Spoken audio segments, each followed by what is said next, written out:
అత్యాధునిక టెక్నాలజీతో నడుము మరియు వెన్నునొప్పికి treatment. Tejas spine care, Somajiguda, Sainikpuri, Gachibowli.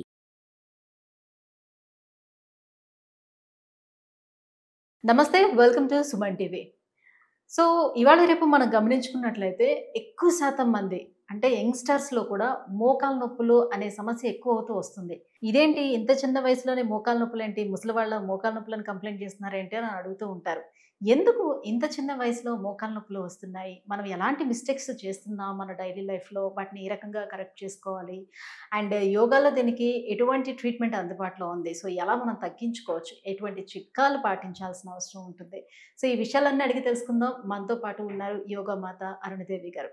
నమస్తే మా. నమస్తే మా. సో మోకాళ్ళ నొప్పులు, సో మేడం ఎప్పుడో 50 ఏళ్ళు దాటే వాళ్ళకి మనం చూస్తూ ఉండేవాళ్ళం మోకాళ్ళ నొప్పులని వచ్చేవి.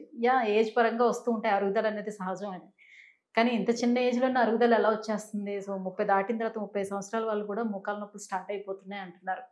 ఏంటి మనం తీసుకునే ఆహారం లోపమా, లేకపోతే మనం చేస్తున్నటువంటి యాక్టివిటీల్లో ఏమైనా లోపాలు ఉన్నాయా, ఎలా కరెక్ట్ చేసుకోవాలి వాటిని? మంచి ప్రశ్న అండి. ఎందుకంటే మోకాళ్ళ నొప్పులు అరిగిపోవడం ఎందుకు అరుగుతున్నాయి? ఈ అరిగిపోకుండా మళ్ళీ మనం ముఖ్యంగా మనకు బోన్స్ కావాల్సింది ఏంటంటే కాల్షియం వేసేసుకుంటారు. విమెన్ కాల్షియం వచ్చింది ఇప్పుడు.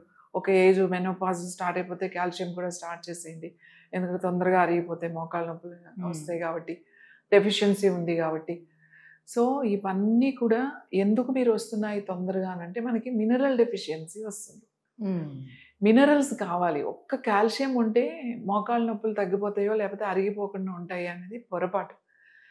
మనం ఒక ఎముక అంటే ఒక బోన్, ఒక జాయింట్ హెల్దీగా ఉండాలి, ఆరోగ్యంగా ఉండాలి అని అంటే 12 మినరల్స్ కావాలి మనకి. 12 మినరల్స్ కావాలి. అందులో కాల్షియం ఒకటి. కాల్షియం, సిలీనియం, బ్రోమియం, తర్వాత iron, silica, magnesium is very important. Magnesium లేకపోతే అసలు ఇవన్నీ తీసుకోరు. సో తర్వాత ఈ మొత్తం 12 ఏవైతే ఉన్నాయో మినరల్స్, ఈ 12 నీకు బ్యాలెన్స్ చేసుకుంటేనే నీ మోకాళ్ళు అరిగిపోకుండా ఉంటాయి. ఒక్క కాల్షియం వేసేసుకుని నా కాల్షియం వచ్చేసింది, నా ఎముకలు బలంగా ఉంటాయి అని చెప్పేసేసి మా చిన్నప్పుడు అమ్మే ఉండేది. కుక్క మూతి డబ్బాలు వచ్చాయి, డాగ్ పప్పీ ఉండేది, దాని కళ్ళు ముక్కు మీరు చూసారో మీకు తెలుసో తెలియదు, కళ్ళు ముక్కు మూతి ఉండేది కాదు, మనకి జిరాఫీ దాంట్లో కాల్షియం అని చెప్పేసి తినేసేవాళ్ళం కాల్షియం అని. సో అది కాల్షియం అంటే ఓన్లీ సున్నం నుంచి వచ్చేది అనుకోండి, సింపుల్. నిజంగా మీకు కాల్షియం ఒక్కటి తీసుకుంటే మీ బోన్స్ స్ట్రాంగ్ అవుతాయి అని అనుకుంటే ఇట్స్ వెరీ సింపుల్. మన సున్నం తీసుకుంటే చాలు. సున్నం తెలుసా మీకు? ఇప్పుడు పాన్లో వాడతారు కదా సున్నం, తెలుసు కదా, పాన్కి రాస్తారు కదా దాన్ని సున్నం, కొంచెం ఎంత డబ్బాలో దొరుకుతుంది సున్నం. ఆ సున్నము కొద్దిగా తీసుకుంటే చాలు, కాల్షియం వస్తుంది. మంచి కాంబినేషన్ తమలపాకు సున్నం.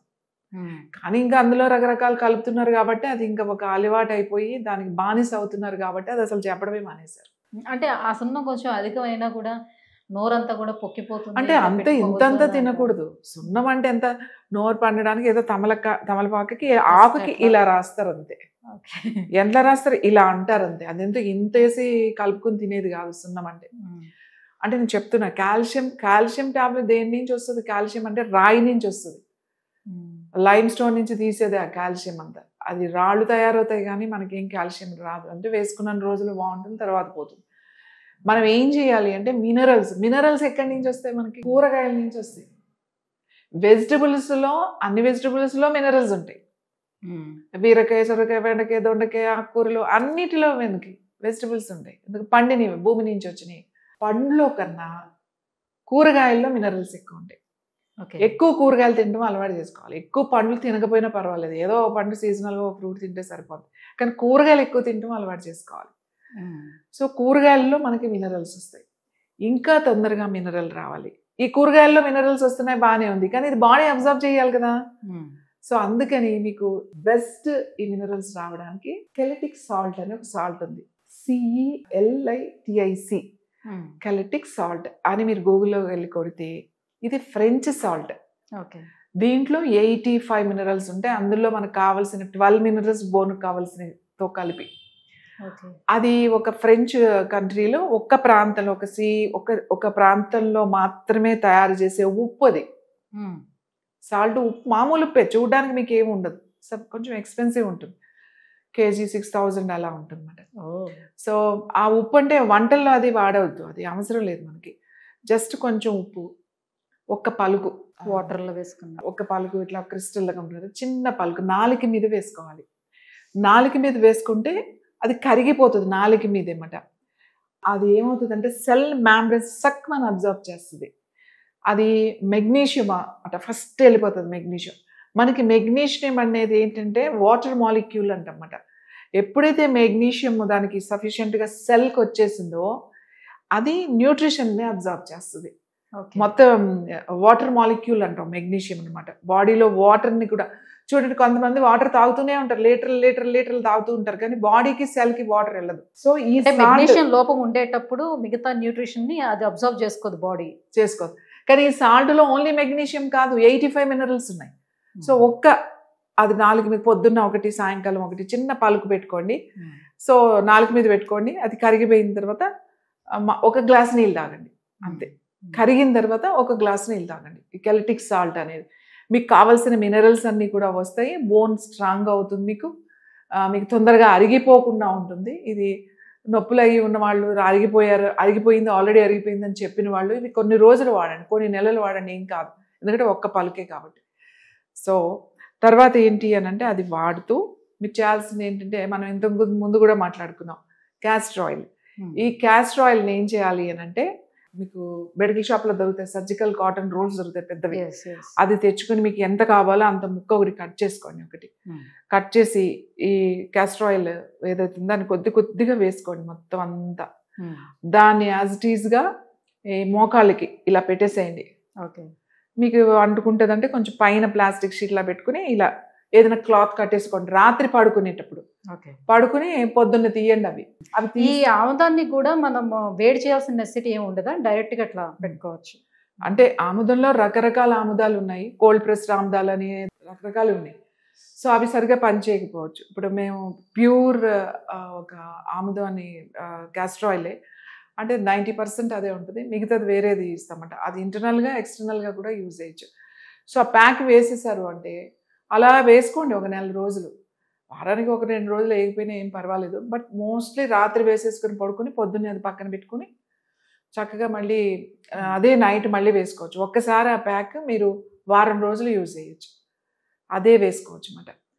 ఇలా కొన్ని రోజులకి ఏమవుతుందంటే ఈ ఆయిల్ లోపలికి పెనిట్రేట్ అయిపోతుంది, మీ బోన్ లోపలికి వెళ్ళిపోతుంది. ఇది ఇక్కడున్న మీకు డ్రై అయిపోతుంది కదా, ఆ డ్రై అయిపోయిన లోపల జిగురు తగ్గింది, డ్రై అయిపోయింది అని అంటారు. సౌండ్స్ వస్తాయి, పెయిన్ ఉంటుంది, స్వెల్లింగ్ ఉంటుంది, అన్నిటికీ కూడా ఈ ప్యాక్ పనిచేస్తుంది. ఓకే, ఎంతో మంది ఫోన్ చేస్తూ ఉంటారు, వారం రోజుల్లో తగ్గింది, నాకు 10 రోజుల్లో తగ్గింది, 15 రోజుల్లో తగ్గింది అని చెప్పి. సో ఇలా ప్యాక్ వేసుకోండి, అది ఒకటి. తర్వాత ఇంకొకటి ఏం చేయాలి అని అంటే, కొంచెం క్యాస్టర్ ఆయిల్ బాగా అరిగిపోయి మోకాళ్ళ నొప్పులు ఉన్న వాళ్ళు 1 టీ స్పూన్ ప్రతిరోజు తీసుకోండి నైట్ పడుకునేటప్పుడు.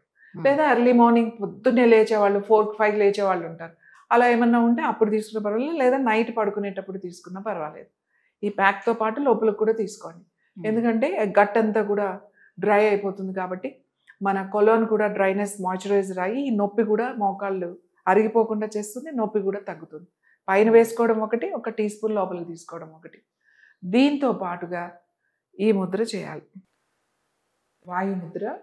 ఓన్లీ చూపుడు వేలు మర్చి దాని మీద ఇలా పెట్టుకుని కూర్చుని కళ్ళు మూసుకొని కొంచెం సేపు శ్వాస తీసుకునేటప్పుడు ఆ తీసుకున్న శ్వాస డైరెక్ట్గా మీ మోకాళ్ళ దగ్గరికి పంపించినట్టుగా అక్కడున్న నొప్పి, ఏమన్నా ఇంప్యూరిటీస్, అక్కడ బాధ అంతా కూడా శ్వాసతో పాటుగా నేను వదిలేస్తున్నాను.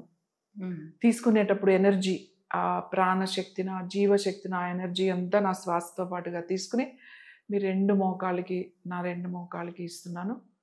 తర్వాత అక్కడున్న ఇంప్యూరిటీస్ అన్నీ నా శ్వాసతో పాటు బయటకు వదిలేస్తున్నాను. అలా మనసులో మీరు అలా అనుకుంటూ మీరు ఇక్కడ మీ ఎక్కడ నొప్పి ఉందో అక్కడ ఫోకస్ చేసి, ముఖ్యంగా మోకాళ్ళ దగ్గర ఈ ముద్రలో ఖచ్చితంగా మీరు ఇది 10 నిమిషాలు చేయొచ్చు, 15 నిమిషాలు చేయొచ్చు, లేదా 5 నిమిషాలు పొద్దున్న, 5 నిమిషాలు మధ్యాహ్నం, 5 నిమిషాలు సాయంకాలం, 3 పూట్ల చేసినా 15 మినిట్స్ అయిపోతుంది. ఒకేసారి అంతసేపు చేయలేము అనుకుంటా.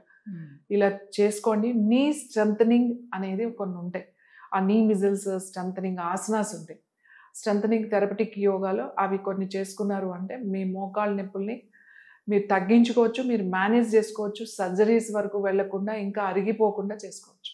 Thank you ma'am, thank you so much. So ఎంగేజ్లోనే మోకాళ్ళ నొప్పితో బాధపడుతున్న వాళ్ళందరికీ కూడా యోగాలోని ఎలాంటి ముద్రలు ఉన్నాయి, యోగాసనాలు ఎలాంటివి చేసుకోవచ్చు, సో ఎటువంటి పరిష్కార మార్గాలు ఉన్నాయి, ఇవన్నీ తెలియజేసినందుకు థ్యాంక్ యూ సో మచ్.